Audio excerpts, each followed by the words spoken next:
नमस्कार दोस्तों भाई, स्वागत है आपके अपने YouTube channel HR study zone में। एक बार फिर से स्वागत है। तो दोस्तों भाई, आज हम करेंगे भारतीय इतिहास के बहुत ही महत्वपूर्ण क्वेश्चन जो HSSC और SSSC यहाँ से क्वेश्चन पूछती है।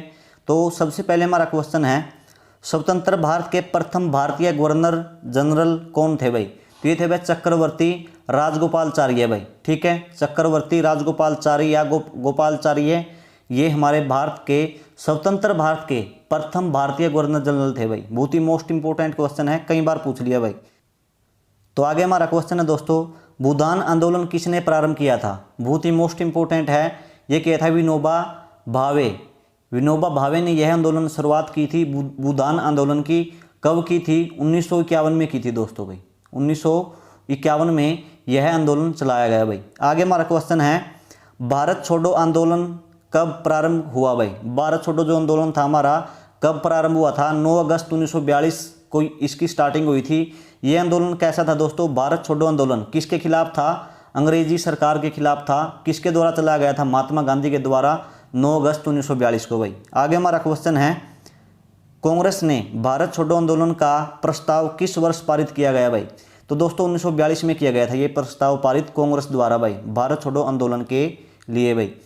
तो आगे क्वेश्चन है दोस्तों हमारा, अखिल भारतीय किसान सभा की स्थापना कब की गई भाई? बहुत ही मोस्ट इंपोर्टेंट क्वेश्चन है। तो इसकी स्थापना की गई थी दोस्तों 11 अप्रैल 1936 को की गई थी। किसके द्वारा? सहजानंद सरस्वती द्वारा।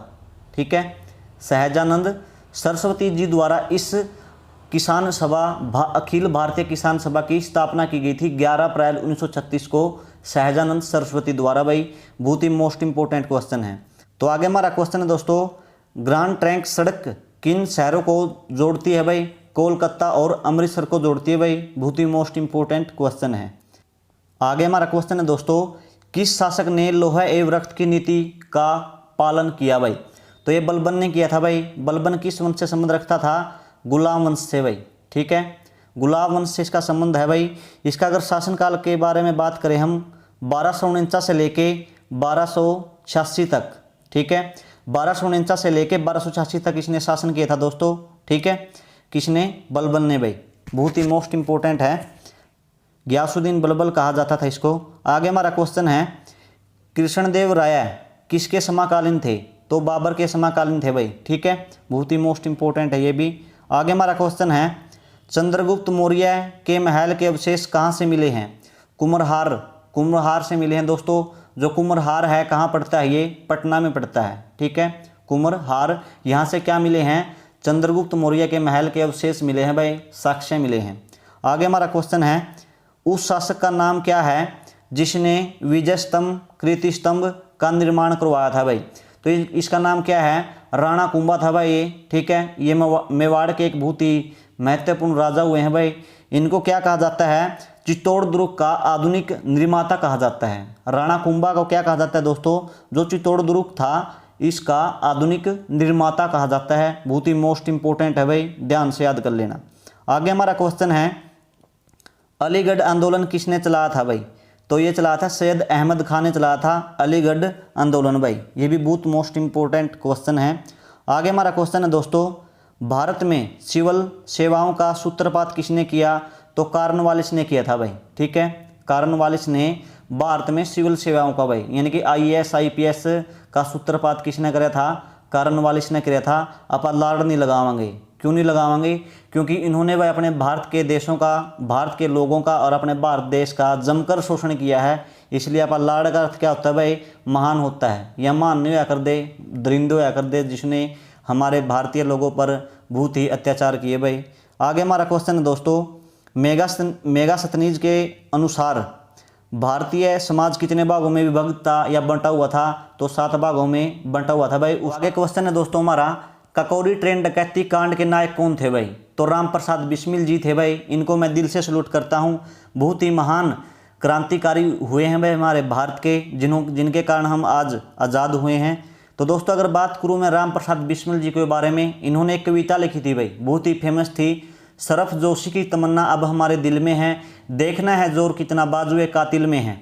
इनकी बहुत ही फेमस कविता रही है ये। अगर बात करूं दोस्तों भाई, ककौरी ट्रेन डकैती कांड या षड्यंत्र कब रचा गया था भाई?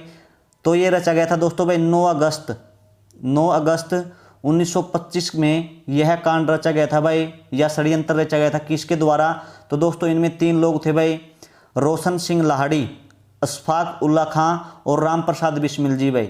ठीक है, इनको काकोरी कांड के कारण भाई इन तीनों को फांसी दी गई थी। ठीक है, राम प्रसाद बिस्मिल जी को और इसको अशफाक उल्ला खां और रोशन सिंह लाहड़ी जी को फांसी दे दी गई थी। कब दी गई थी भाई फांसी? 19 दिसंबर 1927 को भाई, 19 दिसंबर 1927 को।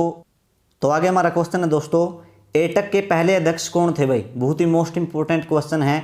लाला लाजपत राय जी थे भाई एटक के पहले अध्यक्ष भाई। अगर बात करूं मैं लाला लाजपत राय के बारे में भाई, तो जो इनकी मृत्यु हुई थी 1928 में हो गई थी भाई। ठीक है, किसके द्वारा की गई थी? सैंडर्स के द्वारा की गई थी भाई। बहुत ही ज़्यादा लाठियों से इनको पीटा गया था, लेकिन बाद में भगत सिंह और उसके साथियों ने लाला लाजपत राय जी की मौत का बदला लेने के लिए सैंडर्स को भाई गोली मार दी थी। ठीक है दोस्तों, अगर बात करूं मैं अपने हरियाणा में लाला लाजपत राय के बारे में यदि पूछा जाए, उनके कर्म क्षेत्र के बारे में पूछा जाए, तो इनका कर्म क्षेत्र कहाँ है? हमारे हरियाणा में हिसार को बोला जाता है भाई। हिसार को माना जाता है लाला लाजपत राय का कर्म क्षेत्र भाई।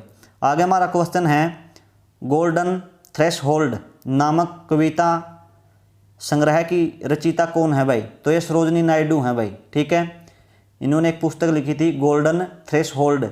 ठीक है, किसने लिखी थी? ये सरोजनी नायडू ने लिखी थी भाई।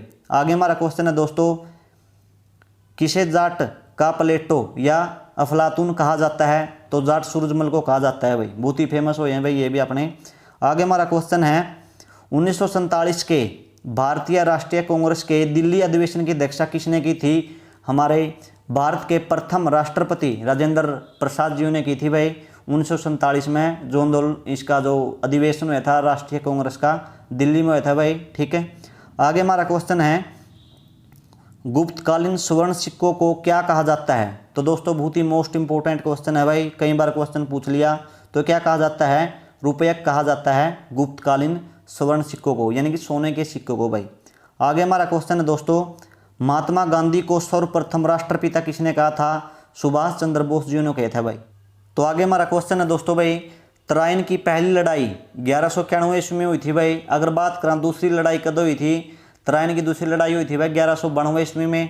किन किन के बीच हुई थी भाई ये पहली लड़ाई? मोहम्मद गौरी और पृथ्वीराज चौहान के बीच हुई थी भाई। ठीक है, तराइन का अगर बात करें वर्तमान में नया नाम क्या है? तरावड़ी है भाई। ठीक है, तरावड़ी किस जिले के अंतर्गत आता है? हमारे हरियाणा में करनाल जिले के अंतर्गत आता है भाई। ठीक है, बहुत ही मोस्ट इंपोर्टेंट क्वेश्चन है भाई। आगे हमारा क्वेश्चन है, वेदों में संपूर्ण सच्चाई निहित है, यह व्याख्या किसने की भाई? बहुत ही मोस्ट इंपोर्टेंट है। क्या बोला गया है? वेदों में संपूर्ण सच्चाई निहित है, यह व्याख्या किसने की? तो स्वामी दयानंद सरस्वती जी ने कहा था भाई ये बात। ठीक है, आगे हमारा क्वेश्चन है, कनिष्क का राजवैद्य कौन था भाई? तो चरक था भाई। बहुत ही मोस्ट इंपोर्टेंट है भाई ये क्वेश्चन। कनिष्क का राजवैद्य कौन था? चरक था भाई। इसके द्वारा एक पुस्तक लिखी गई थी, उस पुस्तक का नाम क्या था? चरक संहिता भाई। ठीक है, चरक संहिता पुस्तक इसके द्वारा लिखी गई थी। किसके द्वारा? चरक के द्वारा। चरक कौन था? कनिष्क का वैद्य था भाई। ठीक है, अगर बात करें कनिष्क के बारे में, कनिष्क किस वंश का शासक था? कुषाण वंश का शासक था भाई। ठीक है, कुषाण वंश का शासक था कनिष्क भाई। आगे हमारा क्वेश्चन है, स्वामी विवेकानंद का मूल नाम क्या था भाई? नरेंद्रनाथ दत्त था भाई। स्वामी विवेकानंद सरस्वती का मूल नाम भाई। आगे हमारा क्वेश्चन है दोस्तों, कनिष्क की राजधानी क्या थी भाई? तो फिरोजपुर थी भाई। ठीक है, बहुत ही मोस्ट इंपोर्टेंट क्वेश्चन है। आप सभी को बताया गया है कि कनिष्क कौन था? कुषाण वंश का शासक था भाई। ठीक है, इसकी राजधानी क्या थी? फिरोजपुर थी भाई। ठीक है, तो आगे हमारा क्वेश्चन है दोस्तों, सिकंदर के समय मगध पर किसका शासन था भाई? तो घनानंद का शासन था। ठीक है, सिकंदर के समय मगध पर किसका शासन था? घनानंद का था भाई। ठीक है, आगे हमारा क्वेश्चन है, मंगल पांडे ने किस सैन्य छावनी में विद्रोह किया? बैरकपुर से भाई। ठीक है, बैरकपुर छावनी में मंगल पांडे ने भाई विद्रोह कर दिया था। ठीक है, अगर बात करें आप मंगल पांडे कौन था भाई? ये हमारे 1857 की क्रांति के महान स्वतंत्रता सेनानी रहे हैं भाई मंगल पांडे जी। ठीक है, अगर बात करें आप 1857 की क्रांति की शुरुआत अपना कद हुई थी अपना भारत में? तो दोस्तों 10 मई 1857 को हुई थी भाई। ठीक है, 10 मई 1857 को हुई थी। ठीक है, कहाँ से स्टार्टिंग हुई थी? मेरठ से हुई थी भाई। मेरठ से इसकी स्टार्टिंग हुई थी। अगर बात करा अपने हरियाणा की, अपना हरियाणा में भी 10 मई तक स्टार्ट हुई थी, या 10 मई 1857 से स्टार्ट हुई थी अपने हरियाणा में। ठीक है, अपने हरियाणा में कितोड़ हुई थी, अम्बाड़ा छावनी तक भाई, अम्बाड़ा कैंट तक स्टार्ट हुई थी। ठीक है, 1857 की क्रांति भाई। तो आगे हमारा क्वेश्चन है दोस्तों, भारत में गुलाम वंश का संस्थापक कौन था भाई? तो कुतुबुद्दीन ऐबक था भाई, जिन्होंने क्या किया था, कुतुब मीनार का निर्माण पूरा करवाया था भाई। ठीक है, बहुत ही मोस्ट इंपोर्टेंट क्वेश्चन है भाई ये भी। आगे क्वेश्चन है, अपने काल का महान संगीतज्ञ तानसेन किसके दरबार में थे भाई? तो अकबर के दरबार में थे ये भाई, संगीतज्ञ रहे हैं, संगीतकार थे, बहुत ही जाने माने संगीतकार थे भाई।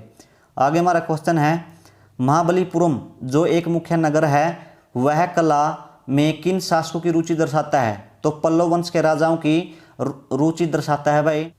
तो आगे हमारा क्वेश्चन है दोस्तों, भारत में सती प्रथा कब प्रतिबंधित की गई भाई? तो 1829 में की गई थी भाई, 1829 ईस्वी में की गई थी सती प्रथा, हमारे भारत में बंद कर दी गई थी। अगर बात करें हम सती प्रथा क्या थी भाई, तो सती प्रथा के अनुसार भाई यदि किसी का पति मर गया और उसकी पत्नी को भाई उसके पति समेत चिता में जिंदा जला दिया जाता था भाई। ठीक है, उसको क्या बोला जाता था, सती प्रथा बोला जाता था। लेकिन 1829 में इसको बंद कर दिया गया भाई हमारे भारत में। तो आगे हमारा क्वेश्चन है दोस्तों, लिंगराज मंदिर की नींव किसने डाली थी? बहुत ही मोस्ट इंपोर्टेंट क्वेश्चन है, ये डाली थी ययाति केसरी ने भाई। किसने? ययाति केसरी ने लिंगराज मंदिर की नींव डाली थी भाई। आगे हमारा क्वेश्चन है दोस्तों, दिल्ली में केंद्रीय सचिवालय के उत्तरी और दक्षिणी खंडों का वास्तुविद कौन था भाई? एडवर्ड लुटियंस था भाई। ठीक है, एडवर्ड लुटियंस ने क्या किया था, दिल्ली में वह केंद्रीय सचिवालय के उत्तरी और दक्षिणी खंडों का बनाया था भाई, उसका वास्तुकार था यो। ठीक है, तो आगे क्वेश्चन है दोस्तों हमारा, किस गवर्नर जनरल ने व्यक्तिगत सिद्धांत यानी कि डॉक्ट्रेनी ऑफ लैंप्स का प्रतिपादन किया था? तो किसने किया था भाई? डलहौजी ने किया था। ठीक है, तो दोस्तों जो व्यक्तिगत हमारा सिद्धांत है इसका दूसरा नाम क्या है? लैप्स नीति का सिद्धांत भी इसे कहा जाता है। तो दोस्तों इस सिद्धांत के अनुसार भाई यदि किसी राजा का कोई पुत्र ना होया करता तो उसकी जो सारी जमीन थी या संपत्ति थी, रुपए थे, तो उससे छीन ली जाते थे भाई। ठीक है, यदि उसका कोई उत्तराधिकारी ना होया करता या पुत्र नहीं होया करता भाई। ठीक है, तो कौन छीन लेते थे? डलहौजी और छीन लेते थे भाई। आगे हमारा क्वेश्चन है दोस्तों भाई, मालती माधव के लेखक कौन थे भाई? तो ये थे भवभूति भाई। ठीक है, बहुत ही मोस्ट इंपोर्टेंट क्वेश्चन है भाई, भवभूति थे मालती माधव पुस्तक के लेखक भाई। आगे हमारा क्वेश्चन है दोस्तों, सिंधु घाटी स्थल कालीबंगन किस प्रदेश में है भाई? तो राजस्थान स्टेट में पड़ता है भाई अपना कालीबंगन भाई। ठीक है, बहुत ही मोस्ट इंपोर्टेंट पैलेस है भाई ये कालीबंगन, हड़प्पा सभ्यता से संबंधित है भाई। आगे हमारा क्वेश्चन है, बिहार में 1857 ईस्वी के विद्रोह का नेतृत्व किसने किया था? वीर कुंवर सिंह ने किया था भाई। ठीक है, वीर कुंवर सिंह ने किया था। अगर बात करें हम वीर कुंवर सिंह के बारे में, तो दोस्तों जो कुंवर सिंह थे भाई कहाँ से संबंध रखते थे? आरा से संबंध रखते थे भाई। ठीक है, आरा एक बिहार में जगह का नाम है आरा भाई, वहाँ से संबंध रखते थे। तो आगे दोस्तों हमारा क्वेश्चन है, वर्ष 1526 ईस्वी में लड़ी गई पानीपत की पहली लड़ाई में बाबर से कौन पराजित हुआ था भाई? तो इब्राहिम लोदी बाबर से हार गया था भाई। अगर बात करें हम, यदि आपसे HSSC डायरेक्ट डेट पूछ ले कि पानीपत की प्रथम लड़ाई कब हुई, तो ये थी भाई 21 अप्रैल 1526 में लड़ी गई थी। किस किस के द्वारा? बाबर और इब्राहिम लोदी के द्वारा, जिसमें बाबर विजयी रहा था भाई। तो आगे हमारा क्वेश्चन है दोस्तों भाई, भारतीय शिक्षा का मैग्ना कार्टा, ठीक है, किसे कहा जाता है? तो वुड डिस्पच को भाई भारतीय शिक्षा का मैग्ना कार्टा कहा जाता है। बहुत ही मोस्ट इंपोर्टेंट क्वेश्चन है भाई, इसको स्टार लगा लेना। SSSC ने और HSSC ने इस क्वेश्चन को कई बार पूछ लिया है भाई। तो आगे हमारा क्वेश्चन है दोस्तों, फायान कहाँ का निवासी था? तो दोस्तों नु पूछ रखा है कि फायान जो यात्री था अपने भारत में आया था भाई, तो कितोड़ का था वो? तो चीनी यात्री था भाई। ठीक है, तो दोस्तों भाई अगर बात करा फायान का बारे में, ये तो पता चलेगा कि चीन का था यो। तो इसने भाई चीन तय चालन की तैयारी कद कर ली थी अपना भारत मान की 399 ईस्वी में कर ली थी भाई। ठीक है, और यो 402 ईस्वी में अपना भारत में एंट्री कर गया, अपना भारत में आ गया। उस टाइम अपना भारत में किसका राज था? चंद्रगुप्त विक्रमादित्य का अपने राज था भाई, गुप्त वंश का शासक था। कौन? चंद्रगुप्त विक्रमादित्य भाई। ठीक है, बहुत ही मोस्ट इंपोर्टेंट क्वेश्चन है भाई। आगे हमारा क्वेश्चन है 1857 ईस्वी के विद्रोह के दमन के बाद मुगल शासक बहादुर शाह को कहाँ निर्वासित कर दिया गया था, या भाई कहाँ बंदी बना दिया गया था? तो रंगून जेल में इनको बंदी बना दिया गया था भाई, बहादुर शाह जफर को भाई। तो आगे हमारा क्वेश्चन है दोस्तों भाई, चरक संहिता नामक पुस्तक किस विषय से संबंधित है? तो दोस्तों ये है चिकित्सा से भाई। ठीक है, आप सभी को बताया था चरक किसके द्वारा लिखी गई थी भाई? ये चरक संहिता चरक के द्वारा लिखी गई थी भाई। चरक कौन था? कुषाण वंश के शासक कनिष्क के दरबार में के था यो राजवैद्य था भाई। ठीक है, उसका डॉक्टर था कनिष्क का भाई। आगे हमारा क्वेश्चन है दोस्तों भाई, मोहनजोदड़ो कहाँ स्थित है भाई? तो सिंध में है। अगर बात करें हम मोहनजोदड़ो के बारे में, वर्तमान में कहाँ पर पड़ता है? ये सिंध प्रांत में भाई, पाकिस्तान में पड़ता है। ठीक है, अगर बात करें मोहनजोदड़ो की जो खुदाई करी गई थी, कब करी गई थी? तो 1922 में की गई थी भाई। किसके द्वारा? राखल दास बनर्जी द्वारा भाई। 1922 में इसकी खुदाई करी गई थी और यहाँ से भाई हड़प्पा कालीन बहुत ही ऐसे वस्तु मिली है या अवशेष मिले हैं। ठीक है, अगर बात करें हम हड़प्पा की जो खोज करी थी किसने करी थी भाई, या खुदाई की थी? तो 1921 में की थी भाई। किसने की थी हड़प्पा की? 1921 में दयाराम साहनी ने भाई। दयाराम साहनी के द्वारा हड़प्पा सभ्यता की क्या करी गई थी? खुदाई करी गई थी या खोज करी गई थी भाई। आगे हमारा क्वेश्चन है, स्वतंत्र भारत का अंतिम गवर्नर जनरल कौन था भाई? तो सी राजगोपालचारी थे या राजगोपालचार्य थे भाई। प्रथम भी थे और अंतिम भी थे भाई। आगे हमारा क्वेश्चन है दोस्तों भाई, 1857 ईस्वी के विद्रोह का तात्कालिक कारण क्या था भाई? बहुत ही मोस्ट इंपोर्टेंट क्वेश्चन है भाई। तो उस टाइम में भाई जब 1857 की क्रांति हुई थी और अंग्रेजी सरकार ने अपने भारतीय युवाओं को भाई भर्ती किया था, तो तत्कालिक कारण क्या था भाई? उन्होंने युद्ध लड़ने से मना कर दिया था, क्योंकि रहा सिपाहियों द्वारा भाई चर्बी युक्त कारतूस का प्रयोग भाई। ठीक है, उस टाइम क्या होया करता भाई, जो चर्बी युक्त कारतूस होया कर दे, जिसने आप बम बोला अब आइटम या बम बोलते हैं, तो दोस्तों भाई उन बम्बा पर भाई क्या होया करता, कारतूस भाई क्या होया करता, गाय और सुअर की चर्बी का लेप होया करता भाई। ठीक है, जिससे भाई इनका यूज करने से अपने भारतीय जो अपने युवा थे, सैनिक थे, मना कर देते हैं, क्योंकि भाई वह हिंदू धर्म से संबंध रखते थे। ठीक है, वो इसलिए इसका प्रयोग नहीं करते थे, क्योंकि उनका जो हिंदू धर्म था भाई वो नष्ट हो जाता है यदि वे मांस मूस को छूते छाते हैं। तो तत्कालिक कारण क्या था? सिपाहियों द्वारा भाई चर्बी युक्त कारतूस का प्रयोग था भाई। आगे हमारा क्वेश्चन है, गीत गोविंद के रचनाकार जयदेव किसकी सभा को अलंकृत करते थे भाई? ठीक है, तो लक्ष्मण सेन की। तो आगे हमारा क्वेश्चन है दोस्तों, पाटलिपुत्र नगर का संस्थापक कौन था भाई? तो उदयन था भाई। अगर बात करें हम उदयन के बारे में, किस वंश से संबंध रखता था? हर्यक वंश से संबंध रखता था भाई। ठीक है, हर्यक वंश से संबंध रखता था। आगे हमारा क्वेश्चन है दोस्तों भाई, अस्तोमासिदम्य कहाँ से लिया गया है भाई? दोस्तों ये ऋग्वेद से लिया गया है भाई, अस्तोमासिदम्य। बहुत ही मोस्ट इंपोर्टेंट क्वेश्चन है भाई। तो आगे हमारा क्वेश्चन है दोस्तों, सुभाष चंद्र बोस ने आज़ाद हिंद सरकार या आज़ाद हिंद फौज की स्थापना कहाँ की थी भाई? सिंगापुर में की थी भाई। बहुत ही मोस्ट इंपोर्टेंट क्वेश्चन है, ये एसएससी ने कई बार पूछ लिया भाई। ठीक है, मेरे एग्जाम में भी आया हुआ था, एयरफोर्स के एग्जाम में। आगे हमारा क्वेश्चन है भाई, किसने तंजौर में बृहदेश्वर मंदिर का निर्माण करवाया था? कौन से मंदिर का भाई? बृहदेश्वर मंदिर का निर्माण किसने करवाया था? आदित्य ने करवाया था भाई। आगे हमारा क्वेश्चन है, शेरशाह सूरी का मकबरा कहाँ स्थित है या अवस्थित है भाई?